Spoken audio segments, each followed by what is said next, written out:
നമസ്കാരം. യമനിൽ ജയിലിൽ കഴിയുന്ന മലയാളി നഴ്സ് നിമിഷപ്രിയയുടെ മോചനവുമായി ബന്ധപ്പെട്ട് പല വാർത്തകളും നമ്മൾ കേൾക്കുന്നുണ്ട്. പാലക്കാട് കൊല്ലങ്കോട് സ്വദേശിയായ നിമിഷപ്രിയ 2017 മുതൽ യമൻ പൗരനായ തലാൽ അബ്ദുൽ മഹ്ദിയെ കൊലപ്പെടുത്തിയ കേസിൽ യമനിലെ ജയിലിലാണ്. തലാലിന്റെ കുടുംബത്തെ കണ്ട് മോചനത്തിനായി നിമിഷപ്രിയയുടെ കുടുംബം ശ്രമിച്ചെങ്കിലും അനുകൂല തീരുമാനമുണ്ടായില്ല. വധശിക്ഷ റദ്ദാക്കിയതിനു പിന്നാലെ നിമിഷപ്രിയയുടെ വധശിക്ഷ എത്രയും വേഗം നടപ്പിലാക്കണമെന്ന ആവശ്യവുമായി തലാലിന്റെ സഹോദരൻ അബ്ദുൽ ഫത്താഹ് മഹ്ദി രംഗത്തെത്തിയിരുന്നു. വധശിക്ഷയ്ക്ക് പുതിയ തീയതി നിശ്ചയിക്കണമെന്നാവശ്യപ്പെട്ട് അറ്റോർണി ജനറലിനെ കണ്ടതായി മഹ്ദി സമൂഹ മാധ്യമത്തിലൂടെ അറിയിച്ചിരുന്നു. ഒരു തരത്തിലുള്ള ഒത്തുതീർപ്പിനും ചർച്ചയ്ക്കും തയ്യാറല്ല എന്നും അദ്ദേഹം വ്യക്തമാക്കിയിരുന്നു. ദിയാധനം സ്വീകരിക്കില്ലെന്നും അദ്ദേഹം പറഞ്ഞു. യമനിലെ ജയിലിൽ കഴിയുന്ന നിമിഷപ്രിയയെ ആത്മാർത്ഥമായി രക്ഷിക്കാൻ ശ്രമിക്കുന്നവരും ക്രെഡിറ്റിനു വേണ്ടി എന്തൊക്കെയോ ചെയ്തു കൂട്ടുന്നവരും ഉണ്ട്. അതിലേറ്റവും എടുത്തു പറയേണ്ടത് കാന്തപുരം AP അബൂബക്കർ മുസ്ലിയാരുടെ ഇടപെടലാണ്. വളരെ സത്യസന്ധമായും ആത്മാർത്ഥമായും നിമിഷപ്രിയ വിഷയത്തിൽ ഇടപെടാനും വധശിക്ഷ താൽക്കാലികമായി മരവിപ്പിക്കുന്ന അവസ്ഥയിലേക്ക് എത്തിക്കാനും അദ്ദേഹത്തിന് കഴിഞ്ഞു. അബൂബക്കർ മുസ്ലിയാർ മാത്രമല്ല, ഒരുപാട് നല്ല മനുഷ്യരും അതിനു പിന്നിൽ വളരെ ആത്മാർത്ഥമായി പ്രവർത്തിച്ചിട്ടുണ്ട്. എന്നാൽ മറ്റു ചിലർ പണപ്പിരിവിനും പേരിനും വേണ്ടി ഒരാളുടെ ജീവൻ വെച്ച് കളിക്കുന്നു. കഴിഞ്ഞ കുറച്ച് ദിവസമായി സോഷ്യൽ മീഡിയയിൽ നിമിഷപ്രിയയുമായി ബന്ധപ്പെട്ട് ഉയർന്നു കേൾക്കുന്ന ഒരു പേരാണ് KA പോൾ എന്നത്.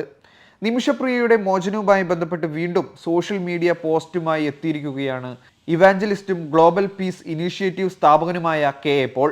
നിമിഷപ്രിയയെ മോചിപ്പിക്കാൻ പ്രധാനമന്ത്രിയുടെ ഫണ്ടിൽ നിന്ന് തുക നൽകണമെന്ന് KA പോൾ ആവശ്യപ്പെട്ടു. അല്ലെങ്കിൽ തന്റെ FCRA അക്കൗണ്ട് പുനഃസ്ഥാപിക്കണം. നിമിഷപ്രിയ വിഷയത്തിൽ ലക്ഷങ്ങൾ താൻ ഇതുവരെ ചെലവാക്കി. പുതിയൊരു അക്കൗണ്ട് വിദേശകാര്യ മന്ത്രാലയം നൽകുന്നത് കാത്തിരിക്കുകയാണെന്നും പോൾ പറയുന്നു. നേരത്തെയും പണം ആവശ്യപ്പെട്ടുള്ള പോസ്റ്റ് അദ്ദേഹം ഇട്ടിരുന്നു. ഇത് തള്ളി വിദേശകാര്യ മന്ത്രാലയം തന്നെ രംഗത്തെത്തിയിരുന്നു. ഇതിന് പിന്നാലെയാണ് വീണ്ടും പോസ്റ്റുമായി KA പോൾ എത്തിയിരിക്കുന്നത്. നിമിഷപ്രിയയുടെ മോചനത്തിന് വിദേശകാര്യ മന്ത്രാലയത്തിന്റെ പേരിൽ ബാങ്ക് അക്കൗണ്ടും പങ്കുവച്ചായിരുന്നു 8.3 കോടി രൂപ ആവശ്യമുണ്ടെന്ന KA പോളിന്റെ പ്രചാരണം വ്യാജമാണെന്ന് കേന്ദ്ര സർക്കാർ തന്നെ വ്യക്തമാക്കുകയായിരുന്നു. നിമിഷപ്രിയ കേസിൽ അമ്പരപ്പിക്കുന്ന നീക്കങ്ങളും പ്രഖ്യാപനങ്ങളും നടത്തിയയാളാണ് KA പോൾ. തന്റെ ഇടപെടലിന്റെ ഫലമായി നിമിഷപ്രിയ ഉടൻ മോചിതയാകുമെന്നും ആദ്യം പ്രഖ്യാപിച്ചയാളാണ് KA പോൾ. പിന്നാലെയാണ് ഇപ്പോൾ മോചനത്തിന് 8.3 കോടി രൂപ ആവശ്യമുണ്ടെന്ന് കാട്ടിയുള്ള പോസ്റ്റ് X പ്ലാറ്റ്ഫോമിൽ ഷെയർ ചെയ്തത്. വിദേശകാര്യ മന്ത്രാലയത്തിന്റെ പേരിലുള്ളതെന്ന് കാട്ടി ബാങ്ക് അക്കൗണ്ട് വിവരങ്ങളും ഷെയർ ചെയ്തിരുന്നു. പോസ്റ്റ് വന്നയുടനെ ആധികാരികതയിൽ സംശയം ഉയർന്നിരുന്നു. പിന്നാലെയാണ് വിദേശകാര്യ മന്ത്രാലയം തന്നെ ഇക്കാര്യം നിഷേധിച്ച് X പ്ലാറ്റ്ഫോമിൽ പോസ്റ്റ് ഇട്ടത്. അവകാശവാദം വ്യാജമാണെന്നാണ് വിദേശകാര്യ മന്ത്രാലയം വ്യക്തമാക്കുന്നത്.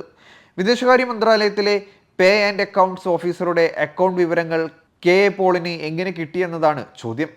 ഏതാനും ആഴ്ചകൾക്ക് മുമ്പ് നിമിഷപ്രിയയുടെ ഭർത്താവ് ടോമിയും മകളും നേരത്തെ ഒമാനിൽ KA പോളിന് സമീപത്തെത്തുകയും ഇവർക്കൊപ്പമുള്ള വീഡിയോകൾ KA പോൾ പോസ്റ്റ് ചെയ്യുകയും ചെയ്തിരുന്നു. അതേസമയം KA പോളിന്റെ അവകാശവാദങ്ങൾ ശരിയായിരുന്നുവെങ്കിൽ നിമിഷപ്രിയ ഇതിനോടകം തന്നെ മോചിതയായെന്നെ. ഇതിനിടെ വ്യാജ പണപ്പിരിവ് നടത്തുന്ന സംഭവത്തിൽ മുഖ്യമന്ത്രിക്ക് പരാതി നൽകി സേവ് നിമിഷപ്രിയ ആക്ഷൻ കൗൺസിൽ രംഗത്തെത്തിയിരിക്കുകയാണ്. നിമിഷപ്രിയയുടെ പേരിൽ പണപ്പിരിവ് നടത്തുന്ന KA പോളിനെതിരെ കേസെടുക്കണമെന്നാണ് ആവശ്യം. ആക്ഷൻ കൗൺസിൽ അംഗവും സുപ്രീം കോടതി അഭിഭാഷകനുമായ അഡ്വക്കേറ്റ് സുഭാഷ് ചന്ദ്രനാണ് പരാതി നൽകിയത്. വിദേശകാര്യ മന്ത്രാലയത്തിന്റെ അക്കൗണ്ടിലേക്ക് പണം നൽകണമെന്നായിരുന്നു KA പോളിന്റെ ആവശ്യം. കാന്തപുരം AP അബൂബക്കർ മുസ്ലിയാർ അടക്കമുള്ളവരുടെ ഇടപെടലിനെ തുടർന്ന് നിമിഷപ്രിയയുടെ വധശിക്ഷ നീട്ടിവെച്ചിരുന്നു. അതിനു പിന്നാലെ നിമിഷപ്രിയ ഇന്റർനാഷണൽ ആക്ഷൻ കൗൺസിൽ അംഗങ്ങൾ 2 തട്ടിലായിരുന്നു. നിമിഷപ്രിയ വിഷയത്തിൽ ഏറെ ഉയർന്നു കേട്ട സാമുവൽ ജെറോമിനെതിരെയും വ്യാപക വിമർശനം ഉയർന്നിരുന്നു. നിമിഷപ്രിയയ്ക്കായി പിരിച്ചു കിട്ടിയ $40,000 സാമുവൽ ജെറോം എന്തു ചെയ്തുവെന്ന ചോദ്യവുമായി ആക്ഷൻ കൗൺസിലിലെ ഒരു വിഭാഗം രംഗത്തെത്തിയിരുന്നു. എന്തായാലും നിമിഷപ്രിയ വിഷയം മുതലെടുക്കാൻ ശ്രമിക്കുന്നവർ ഒന്നോർക്കുക, ഒരാളുടെ ജീവൻ വെച്ചാണ് നിങ്ങൾ കളിക്കുന്നത്. ജനങ്ങളെ മണ്ടന്മാരാക്കി നിങ്ങൾ പടച്ചുവിടുന്ന വ്യാജ വാർത്തകൾ ഒരാളുടെ ജീവന്റെ വിലയുള്ളതാണെന്ന് മനസ്സിൽ വെക്കുക.